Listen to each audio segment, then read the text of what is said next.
మన ప్రభువైన యేసుక్రీస్తు నామములో మీ అందరికీ శుభవందనాలు తెలియజేస్తా ఉన్నాము. ఈరోజు అపోస్తలుల కార్యంలో నుంచి మన 2వ అధ్యాయంలో నుంచి కొన్ని సంగతులు మనం తెలుసుకుందాం. అపోస్తలుల కార్యములు 2వ అధ్యాయం నుంచి కొన్ని సంగతులు మనం తెలుసుకుందాం. మొదటి వచనం నుంచి చదువుతాను. పెంతెకొస్తను పండుగ దినము వచ్చినప్పుడు అందరూ ఒక చోట కూడి ఉండిరి. Okay, now listen this carefully. దేవుడైన యెహోవా ఇశ్రాయేలు ప్రజలకు ఇచ్చినటువంటి అన్ని 7 పండగలు మొత్తం 7 పండగలు. ఆ 7 పండగల్లో మొట్టమొదటిది పస్కా పండుగ, రెండవది పులియని రొట్టెల పండుగ, మూడవది ప్రథమ ఫలముల పండుగ, నాలుగవది పెంతెకొస్తు పండుగ. ఇక్కడ ఇశ్రాయేల్ ప్రజలకి దేవుడు ఇచ్చినటువంటి కట్టడ ఒకటి ఉండేది. అదేంటయ్యా అంటే సంవత్సరానికి 3 పండగలకు ఖచ్చితంగా వాళ్ళు అటెండ్ అవ్వాలి. మొత్తం 7 పండగలు. ఆ 7 పండగల్లో కనీసం 3 పండగలకి ఖచ్చితంగా వాళ్ళు ఏ ప్రదేశంలో ఉన్నా గాని, అంటే ప్రపంచంలో వారు ఎక్కడున్నా గాని వాళ్ళు ఖచ్చితంగా అటెండ్ అవ్వాలి. అది దేవుడు పెట్టినటువంటి ఒక కట్టడ. సో, ఏం జరిగింది అంటే పెంతెకొస్తు పండుగ దినము అంటే అది ప్రథమ ఫలముల పండుగ దినము నుండి లెక్కబెట్టుకుంటే 50వ రోజు. పెంటెకోస్ట్ అంటే 50వ రోజు అని అర్థం. మరి చాలా మందికి తెలీదు ఈ విషయం. మనకి డినామినేషన్ కూడా ఉంది. పెంతెకొస్తు అనే డినామినేషన్ కూడా ఉంది.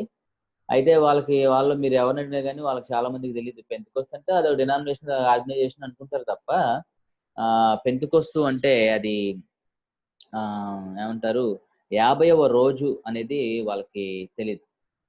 50వ రోజు అనే విషయం వాళ్ళకి తెలీదు. 50వ రోజు అనే దాన్ని పెంటెకోస్ట్ అంటారు. అంతేకాకుండా ఈ పండుగని ఫీస్ట్ ఆఫ్ హార్వెస్ట్ అని కూడా అంటారు. అంటే కోతల పండుగ అని కూడా అంటారు. కోతల పండుగ అని కూడా అంటారు. సో, ఇక్కడ మనము అర్థం చేసుకోవాల్సిన విషయం ఏంటంటే లెట్ మీ సీ దట్. ఇక్కడ మనం అర్థం చేసుకోవాల్సిన విషయం ఏంటంటే పెంతెకొస్తు అనే పండుగ, కోతల పండుగ దినము ఇది చాలా ఇంపార్టెంట్. ఆనాడు అనేక మంది ఇశ్రాయేల్ ప్రజలు వాళ్ళు దూర ప్రాంతం నుంచి వచ్చినప్పుడు వాళ్ళు పస్కా పండుగకొచ్చి పెంతెకొస్తు పండుగ దినం వరకు అంటే 50 రోజుల వరకు యెరూషలేములోనే వారు నివసించేవారు. సో, వాళ్ళు ఖచ్చితంగా పాటించాల్సినటువంటి పండుగలు ఏమైనా ఉన్నాయా అంటే అవి ఒకటి పస్కా పండుగ, రెండోది పెంతెకొస్తు పండుగ, మూడవది tabernacle, the feast of tabernacle అంటాం అన్నమాట. అంటే గుడారాల పండుగ. ఈ 3 పండుగలు ఖచ్చితంగా వారు అటెండ్ అవ్వాలి. సో, యేసుక్రీస్తు ప్రభువారు పస్కా పండుగ రోజున మరణించారు. ఆయన సమాధి చేయబడి పెట్టబడిందేమో పులియని రొట్టెల పండుగ దినము నాడు. ఆయన పునరుద్ధానుడై తిరిగి లేచిందేమో ప్రథమ ఫలముల పండుగ రోజున లేచారు. అండ్ ఆయన లేచినప్పటి నుంచి 40 దినములు ప్రజలందరికీ కనబడి పరిశుద్ధాత్మ మీ మీదకొచ్చే వరకు తండ్రి చేత మీరు నా వలన వినిన వాగ్దానం మీ యందు నెరవేర్పు జరుగు వరకు మీరు యెరూషలేములోనే నిలిచి ఉండండి అని చెప్పేసేసి యేసుక్రీస్తు ప్రభువారు చెప్పినటువంటి ఆ సందర్భాన్ని మనం ఇక్కడ ఖచ్చితంగా గుర్తు చేసుకోవాలి. సో, యేసుక్రీస్తు ప్రభు 40 దినములు ఆయన భూమి మీద సంచరిస్తూ తన యొక్క శిష్యులందరిని కూడా ప్రోత్సహిస్తూ ఆయన ఎంతగానో వారికి ధైర్యం చెప్పి సదాకాలం మీతో ఉంటాను. ఇదిగో సర్వలోకానికెళ్ళి సర్వ సృష్టికి సువార్తను ప్రకటించండి. అనేక మందిని శిష్యులుగా చేయండి అని చెప్పేసి యేసుక్రీస్తు ప్రభు వారికి వాగ్దానం ఇచ్చి ఆయన ఆరోహణమైన సంగతి మనము అపోస్తలుల కార్యం 1వ అధ్యాయంలో మొదటి వచనంలో మొదటి భాగంలో మనం చూసాం. అయితే వీరు దేవుని యొక్క మాటను విని వాళ్ళు యెరూషలేములోనే ఉండి పరిశుద్ధాత్మ దేవుని యొక్క రాకడ కొరకు వారు ఎదురు చూస్తా ఉన్నారు. సో, యేసుక్రీస్తు ప్రభువారు ఆరోహణమైంది 40వ రోజున. అంటే 40 రోజులు ఆయన భూమి మీద ఉన్నాడు. 40 దినములు ఉన్న తర్వాత ఆయన ఆరోహణమై వెళ్ళిపోయారు. ఆయన ఆరోహణమైన తరువాత ఇంకొక 10 డేస్ అన్నమాట. ఇంకొక 10 రోజులు వీళ్ళందరూ కూడా ఏక మనస్సు కలిగినటువంటి వారై మేడగది అని పిలువబడేటువంటి ఆ ప్రదేశంలో వారందరూ కూడా పరిశుద్ధాత్మ దేవుని కొరకు ఎదురు చూస్తా ఉన్నారు. సో, పెంతెకొస్తు దినము నాడు పరిశుద్ధాత్మ దేవుడు సంఘం మీదకి దిగి వచ్చాడనే సంగతిని మనం గుర్తు చేసుకోవాలి. చాలా మంది ఈ సంఘటన చూసి అనుకుంటారు కదా, సంఘం అనేటువంటిది పెంతెకొస్తు దినము నాడు ప్రారంభించబడింది అని అనుకుంటారు. అంటే అపోస్తలుల కార్యం 2వ అధ్యాయంలో ప్రారంభించబడింది అని అనుకుంటారు. వాస్తవానికి సంఘాన్ని సంఘాన్ని ప్రారంభించింది పేతురు గారు కాదు. సంఘానికి ఏమంటారు, పునాది పేతురు గారు కాదు. సంఘానికి పునాది ఎవరయ్యా అంటే అది యేసుక్రీస్తు ప్రభువారే. అందుకే ఆయన అన్నాడు, నా సంఘాన్ని నేను కడతాను అని చెప్పాడు. సో సంఘాన్ని కట్టేది ఎవరయ్యా అంటే యేసుక్రీస్తు ప్రభువారే. అంతేకాకుండా అపోస్తలుడైన పౌలు గారు ఎఫెసీయులకు రాసిన పత్రికలో, అలాగే కొరింథీయులకు రాసిన 2వ పత్రికలో కూడా ఆయన చాలా క్లారిటీగా ఇచ్చాడు. ఏమనంటే, క్రీస్తు అనే బండ మీద సంఘం కట్టబడింది అని చెప్పి. అంతేగాని పేతురు అనే బండ మీద సంఘం కట్టబడడం కాదు. క్రీస్తు అనే బండ మీద సంఘం కట్టబడింది. సో ఆ బండ ఎవరై అంటే క్రీస్తే.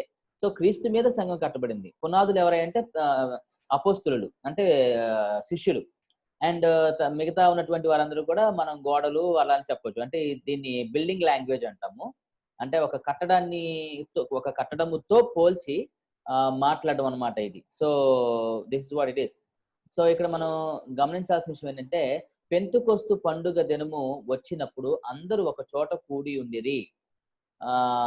అప్పుడు వేగముగా వీచు బలమైన గాలి వంటి ఒక ధ్వని ఆకాశం నుండి అకస్మాత్తుగా వారు కూర్చుండిన ఇల్లంతయు నిండెను.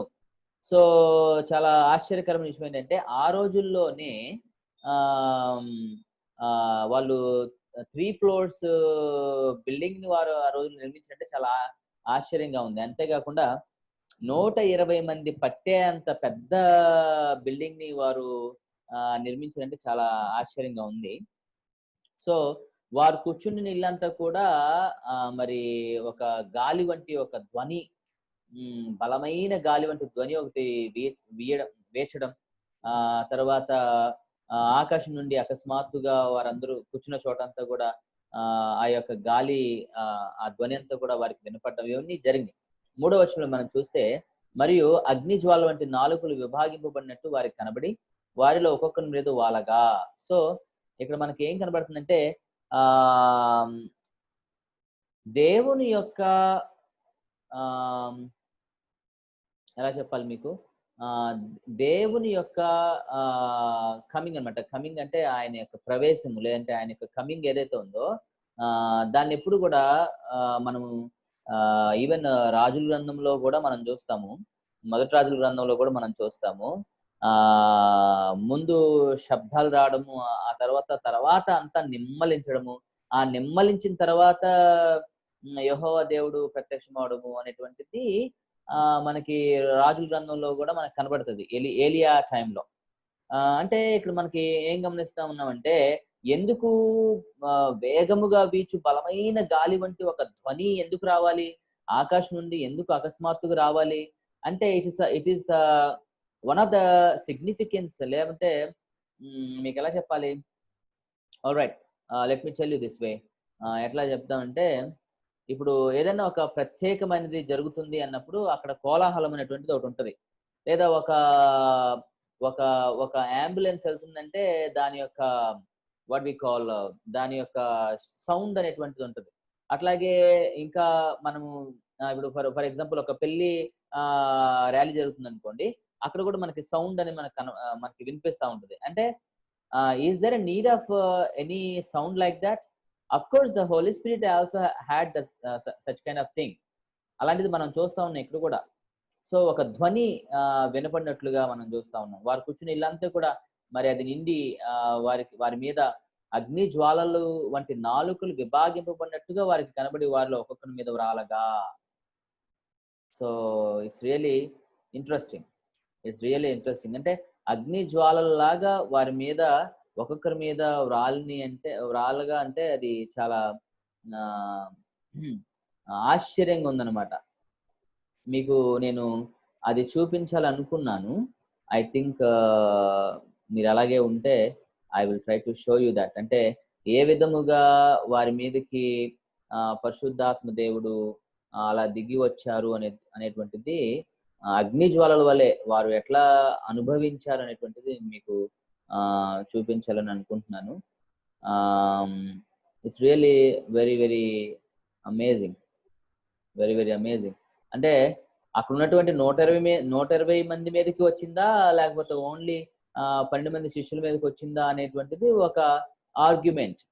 ఒక ఆర్గ్యుమెంట్. బట్ ఇక్కడ ఎంతమంది మీదకొచ్చింది అనేది మనం చూసినట్లయితే, కొంతమంది అందరి మీదకొచ్చిందని, మరి కొంతమందేమో అందరి మీదకి కాదు, ఓన్లీ 12 మంది మీదకే వచ్చింది. ఎందుకంటే వాళ్ళు మాత్రం అభిషేకించబడ్డారు అనేటువంటిది మరి కొంతమంది చెప్పేటువంటి సత్యం. ఇప్పుడు నేను స్క్రీన్ మీద మీకు చూపిస్తా ఉన్నాను. ఇక్కడ మనం చూసినట్లయితే వారి మీదకి అగ్ని జ్వాలల వంటి నాలుకలు వారి మీదకి వచ్చి ఒక్కొక్కరి మీద వ్రాలగా వారందరూ కూడా పరిశుద్ధాత్మ వారికి వాక్ శక్తిని అనుగ్రహించిన కొలది వారు భాషలతో మాట్లాడసాగిరి అనే విషయాన్ని మనం చూస్తా ఉన్నాం. సో ఇక్కడ చాలా మందికి గ్రహించినటువంటి ఒక సిచ్యువేషన్ నేను మీకు చెప్పాలని ఆశపడతా ఉన్నాను. అదేంటంటే వీళ్ళందరూ కూడా ఎక్కడ ఉన్నారు? మేడ గది మీద ఉన్నారు. సరే, అది బాగుంది. అయితే మేడ గది మీద ఉన్నటువంటి వారందరూ కూడా ఒకేసారి ఎలాగా 3,000 మందికి సువార్తను ప్రకటించగలిగారు అనేటువంటిది చాలా మందికి అర్థం కానటువంటి ఒక విషయం. సో నేను కొంచెం ముందుకు వెళ్తూ దాన్ని మీకు ఎక్స్‌ప్లెయిన్ చేయాలని నేను ఆశపడతా ఉన్నాను. అందరూ పరిశుద్ధాత్మతో నిండినటువంటి వారై, 4వ వచనం నుంచి చదువుతున్నాను. అందరూ పరిశుద్ధాత్మతో నిండినటువంటి వారై వారికి వాక్శక్తి అనుగ్రహించిన కొలది అన్య భాషలతో మాట్లాడసాగిరి. యాక్చువల్లీ ఇది చాలా పెద్ద టాపిక్. అన్య భాషలు అనేటువంటిది చాలా పెద్ద టాపిక్. సో బట్ నేను దాని గురించి మీకు ఎక్స్‌ప్లెయిన్ చేస్తాను. చేసిన తర్వాత మనము ముందుకు వెళ్ళి ఏంటి అనేది నేను మీకు తెలియజేస్తాను. అయితే మీరు ఒక విషయం గమనించాలని అనుకుంటున్నాను. జాగ్రత్తగా గమనించండి. పరిశుద్ధాత్మ దేవుడు వారి మీదకి వచ్చినప్పుడు వారందరూ కూడా డెఫినెట్లీ రైట్. వాళ్ళందరూ కూడా మేడగదిలోనే ఉన్నారు.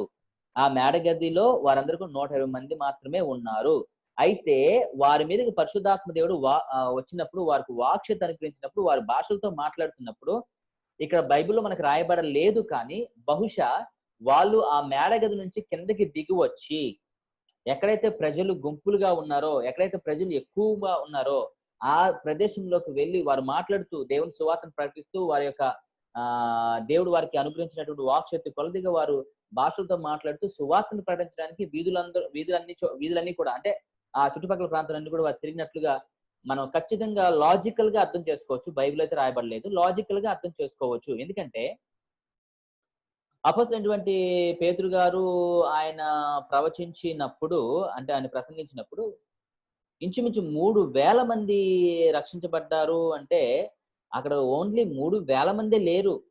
ఇంకా కొన్ని వేల మంది ఉన్నారు. రక్షించబడిన వాళ్ళు మాత్రమే 3,000 మంది. బట్ అక్కడ ఉన్నటువంటి వాళ్ళు కొన్ని వేల మంది. అందరూ వీళ్ళు చెప్పే మాటలు విన్నారు. అందరూ వీళ్ళు చెప్పేటువంటి ప్రవచనాలు విన్నారు. లేదంటే వాళ్ళు మాట్లాడేటువంటి భాషలు విని ఆశ్చర్యపోయారు. ఇవన్నీ మనకు తెలుస్తాం. సో ఇంతమంది మేడగది మీద పడతారా? ఇన్ని వేల మంది మేడగది మీద ఎలా పడతారు? పట్టరు కదా!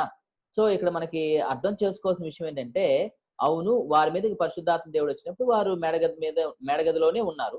బట్ వారు ఎప్పుడైతే అన్య భాషలతో, అంటే దేవుడు వారికి అనుగ్రహించినటువంటి వారివి కాని భాషలతో వారు మాట్లాడుతున్నారో అప్పుడు వారు ఖచ్చితంగా కిందకి దిగి వచ్చి వీధుల్లో గాని లేదంటే ఎక్కువ జనసమూహం ఎక్కడుందో అక్కడ వారు క్రీస్తుని గురించినటువంటి వార్తను వారు ప్రకటించి ఉండొచ్చు అనేటువంటిది లాజికల్ గా మనం ఇక్కడ అర్థం చేసుకోవాల్సినటువంటి పాయింట్ అనేది మీకు నేను తెలియజేస్తా ఉన్నాను. And now let me go ahead and see. వారందరూ పరిశుద్ధాత్మతో నిండిన వారై ఆ ఆత్మ వారికి వాక్శక్తి అనుగ్రహించిన కొలది అన్య భాషలతో మాట్లాడసాగిరి. అన్య అంటే మనది కానిది, నాది కానిది అన్య. For example, English is foreign language for me. నాకు ఫారెన్ లాంగ్వేజ్. తమిళ్ నాకు ఫారెన్ లాంగ్వేజ్. నాకు Malayalam foreign language. Kannada foreign language. నా మాతృభాష ఏది? నా మాతృభాష ఏదయ్యా అంటే తెలుగు మాత్రమే. It's only Telugu. తెలుగు మాత్రమే నా మాతృభాష. ఇక మిగతా అన్ని నా మాతృభాషలు కావు. అవన్నీ నాకు అన్య భాషలే. Okay, the national language Hindi కూడా నాకు అన్య భాషే. ఎందుకంటే I'm not born to speak in Hindi. నాకు హిందీలో నేను పుట్టలేదు. అంటే హిందీ భాష మాట్లాడే వాళ్ళు నేను పుట్టలేదు. సో నాకు అది అన్య భాషే. సో నాది కాని భాష ఏదైనా సరే అన్య భాష. అంతేగాని అన్య భాష అంటే అది ఎవరికి అర్థం కాని భాష, ఈ లోకంలో మాట్లాడిన భాష, అది దేవదూతల భాష, కేవలం వారికే అర్థమయ్యే భాష, కేవలం దేవుడికి వాళ్ళకి మాత్రమే అర్థమయ్యే భాష, ఇన్ని అర్థాలు ఎక్కడా లేవు. దయచేసి ఈ విషయాన్ని గమనించండి, అర్థం చేసుకోండి. ఇన్ని రకాల అర్థాలు అయితే ఎక్కడా లేవు. అన్య భాష అంటే తమది కాని భాష. ఈ విషయం గుర్తు చేసుకోవాలి. అసలు భాష అంటే ఏంటి? పోనీ అదొకసారి ఆలోచిద్దాం. భాష అంటే ఏంటి? మీలో ఎవరైనా చెప్పగలరా? Of course I can give you some time. But anyway let me continue to say it. So భాష అంటే ఏంటి అంటే, ఒక వ్యక్తిలోని ఉద్దేశాలను, ఆలోచనలను, హావభావాలను ఎదుటి వ్యక్తికి తెలియజేయడానికి చేసేటువంటి శబ్ద తరంగాలనే భాష అంటారు. మళ్ళీ నేను చెప్తున్నాను. ఒక వ్యక్తిలోని ఆలోచనలను, హావభావాలను ఎదుటి వ్యక్తికి తెలియజేయడానికి చేసేటువంటి శబ్దాలనే భాష అంటారు. సో ప్రపంచంలో ప్రతి భాషకి ఒక సౌండ్ అనేటువంటిది ఉంటుంది. సౌండ్ అని ఉంటుంది. కేవలం ఒక్క మగవారి భాషకి మాత్రం తప్ప వాళ్ళ సైగలు మాత్రం ఉంటాయి. వాళ్ళకి తప్ప ఇక మిగతా అన్నిటికి కూడా భాష అంటే మాత్రం ఖచ్చితంగా సౌండ్ అనేటువంటిది ఉంటది. ఇప్పుడు నేను కూడా సౌండ్ చేస్తున్నాను. కాబట్టి మనం తెలుగు సౌండ్ చేస్తున్నాం అంతే. సో ఇంగ్లీష్ సౌండ్ చేస్తే that would be different sounding, right? So if I speak in English that would be different sounding. తెలుగులో మాట్లాడితే తెలుగు డిఫరెంట్ గా ఉంటుంది. హిందీ మాట్లాడితే హిందీ మే బోలే తో హిందీ మే డిఫరెంట్ సౌండ్ ఆయేగా. సో ఇవన్నీ కూడా మనం చూసినట్లయితే సౌండ్సే వివిధ రకాలుగా మనము భాషలని మనం ఏర్పరచుకొని మాట్లాడుతా ఉన్నాం. ఇప్పుడు మనం గమనించాల్సిన విషయం ఏంటంటే, భాష అంటే ఒక వ్యక్తిలోని హావభావాలను, ఆలోచనలు ఎదుటి వ్యక్తికి తెలియజేయడానికి ఉపయోగించేటువంటి శబ్దాలు. సో ఇక్కడ వాళ్ళు ఏ భాష మాట్లాడారు అని కనుక మనం గమనించినట్లయితే 5వ వచనంలో ఉంటది కదా, ఆ కాలమున ఆకాశము క్రింద నుండి ప్రతి జనములో నుండి వచ్చిన భక్తిగల యూదులు యెరూషలేములో కాపురముండిరి. యెరూషలేములో కాపురముండిరి. ఎందుకని? ఎందుకో తెలుసండి, ప్రతి ఆకాశం కింద నుండి ప్రతి జన్మలో నుండి వచ్చినటువంటి భక్తిగల యూదులట యెరూషలేములో కాపురం ఉన్నారు. ఎందుకున్నారండి అక్కడ? ఇక్కడ మనం ఒక విషయం అర్థం చేసుకోవాలి. నేను మీకు ఆల్రెడీ చెప్పాను. 3 పండుగలకు ఖచ్చితంగా యూదులైనటువంటి వారు, ఇశ్రాయేల్ ప్రజలైనటువంటి వారు రావాలి. అందులో మొట్టమొదటి పస్కా పండుగ, రెండవది పెంతెకొస్తు పండుగ, మూడోది టాబర్నకల్, ఫీస్ట్ ఆఫ్ టాబర్నకల్, గుడారాల పండుగ. సో మొట్టమొదటిది ఏంటయ్యా అంటే పస్కా పండుగ. సో పస్కా పండుగకు వచ్చినటువంటి వారు పెంతెకొస్తు పండుగ దినం వరకు కూడా వారు యెరూషలేములోనే ఉండిపోతారు. ఎందుకు ఉండిపోతారంటే, మళ్ళీ రావడం అనేటువంటిది వారికి ఏమంటారు, కుదిరేటువంటిది కాదు. ఈ రోజుల్లాగా ఫ్లైట్స్, కార్లు, బైకులు ఇవన్నీ లేవు కాబట్టి ఆ రోజుల్లో గాడిదల మీదో, ఒంట్ల మీదో వాళ్ళు ప్రయాణం చేసి వచ్చేవారు కనుక వారు ఒక్కసారి యెరూషలేముకి వస్తే ఒక 50 రోజులు గడివే కాబట్టి వారి చుట్టాలతో కలిసి ఉండడమో, లేకపోతే పెంతెకొస్తు పండుగ దినం వరకు ఉండి దాన్ని కూడా జరిపించుకొని అప్పుడు ఫైనల్ గా వారు వెళ్ళేవారు. ఇలా జరిగేది. సో ఇక్కడ ఆకాశం కింద ఉన్నటువంటి ప్రతి జనముల్లో నుండి వచ్చిన భక్తిగల యూదులు అని ఎందుకు చెప్పాడు అంటే అది కారణం. సో ఈ శబ్దము కలుగగా, ఏ శబ్దము కలుగగా? వాళ్ళు మేడగదిలో ఉన్నప్పుడు పరిశుద్ధాత్మ దేవుడు వారి మీదకి దిగి వచ్చినప్పుడు వారందరూ కూడా అగ్నినాళికల వలె పరిశుద్ధాత్మ దేవుడు విభాగించబడి వారి మీదకి వచ్చినప్పుడు వారందరూ అనుభవించినటువంటి ఎక్స్పీరియన్స్ ఓన్లీ మేడగదిలో ఉన్న వారికి మాత్రమే తెలియలేదు, అందరికీ తెలిసింది. అక్కడ చుట్టుపక్కల ఉన్న వాళ్ళందరికీ తెలిసింది.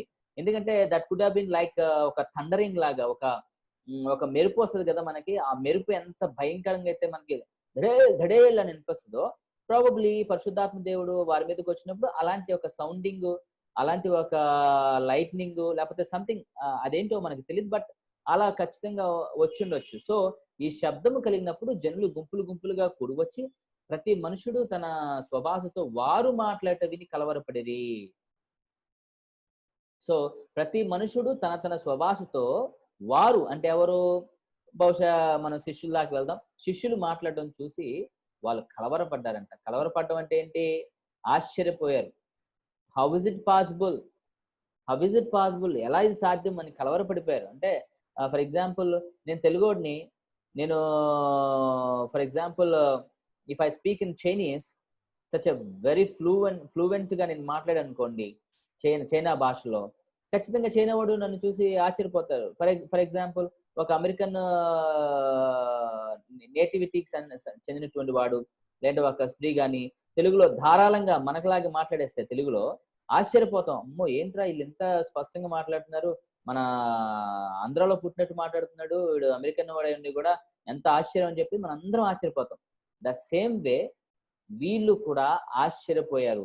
ఆశ్చర్యపోయి వాళ్ళేమన్నారంటే 7వ వచనంలో, అంతట అందరూ విభ్రాంతి నుండి ఆశ్చర్యపడి, ఇదిగో మాట్లాడుచున్న వీరందరూ గలిలయులు కారా? మనలో ప్రతివాడు తాను పుట్టిన దేశపు భాషతో వీరు మాట్లాడటం మనం వినుచున్నామే, ఇదేమి? సో ఇక్కడ వాళ్ళేమనుకుంటున్నారంటే, మాట్లాడే వీళ్ళందరూ కూడా గలిలీయులు కదా! వీళ్ళందరూ గలిలయ ప్రాంతం వారు కదా! వీళ్ళెప్పుడు మన దేశానికి రాలేదు కదా! మనము చాలా డిఫరెంట్ ప్రదేశాల నుంచి వచ్చాము. మనము పార్థీయులము, మాదీయులము, ఆసియా, ఫ్రుగియా, పంపియా, కురేనియా, లిబియా ప్రాంతం నుంచి వచ్చినటువంటి వారు, క్రెతీయులము, అరబీలము, ఇంకా అనేకమైన ప్రాంతాల నుంచి వచ్చిన వాళ్ళు, రోమీలు ఉన్నాం మేము. అంత ప్రాంతాలు డిఫరెంట్ ప్రాంతాల నుంచి వచ్చిన మా భాషల్లో వాళ్ళెలా మాట్లాడుతున్నారు? హౌ ఇస్ ఇట్ పాసిబుల్ అని వాళ్ళందరూ కూడా ఆశ్చర్యపోయారు. How is it possible? వాళ్ళు ఎలా మాట్లాడుతున్నారు మా యొక్క భాషల్లో అని చాలా చాలా ఆశ్చర్యపోయారు. సో భాషల వరం మనం ఈ రోజుల్లో చాలా చోట్ల చూస్తా ఉన్నాం. వాళ్ళు మాట్లాడేది ఎవరికి అర్థం కాదు. వాళ్ళు పైగా ఏమంటారు? మేము దేవునితో మాట్లాడుతున్నామండి. దేవునికి మాకు మాత్రమే తెలుసండి. అది మాకు దేవునికి మాత్రమే అర్థమవుద్దండి. ఇంకెవ్వరికి అర్థం కాదండి అని చెప్తూ ఉంటారు. చాలా చాలా తప్పు. వాళ్ళు బైబిల్‌ని దాటి వెళ్తున్నారనే విషయాన్ని మనం గుర్తుపెట్టుకోవాలి. బైబిల్‌లో మొట్టమొదటిగా భాషల వరమును దేవుడు అనుగ్రహించింది అపోస్తలుల 2వ అధ్యాయంలోనే. అప్పుడు వారు మాట్లాడినప్పుడు వారందరూ కూడా మరి భాషలతో మాట్లాడినప్పుడు ఎదుటివారికి అర్థమైంది. ఎదుటివారు అర్థం చేసుకున్నారు. అది భాషల వరం అంటే అలా ఉంటది. ఇంకొకటి చెప్తానండి, అసలు భాషల వరానికి నేను డెఫినిషన్ చెప్తాను. చెప్పి ఈరోజు నేను ముగిస్తాను జాగ్రత్తగా. ఇంకా చాలా ఉన్నాయి విశేషాలు మనం నేర్చుకుందాం నెక్స్ట్ కమింగ్ దాంట్లో. అయితే భాషల వరం అంటే ఏంటి చెప్తానండి. భాషల వరం అంటే ఏంటంటే, భాషలు వరము పొందినటువంటి వ్యక్తి తాను ఇంతకు ముందు తనకు తెలియని, తాను నేర్చుకోని, చదవని, రాయడము రాని ఒక భాషను ఆత్మశక్తి అనుగ్రహించిన తర్వాత మాట్లాడడం ప్రారంభించినప్పుడు ఆ మాట్లాడుతున్నటువంటి మాటలను ఎదుటి వ్యక్తి విని సువార్త విని రక్షణ పొందుతాడు. సువార్త కొరకు మాత్రమే భాషల వరం అనేటువంటిది ఇవ్వబడింది. సువార్త నిమిత్తం మాత్రమే. అందుకే ఆ రోజున అంతమంది రక్షించబడ్డారు. ఆ విషయం మనం అర్థం చేసుకోవాలి. సువార్త నిమిత్తం మాత్రమే భాషల వరం అనేటువంటిది ఉపయోగపడుతుంది.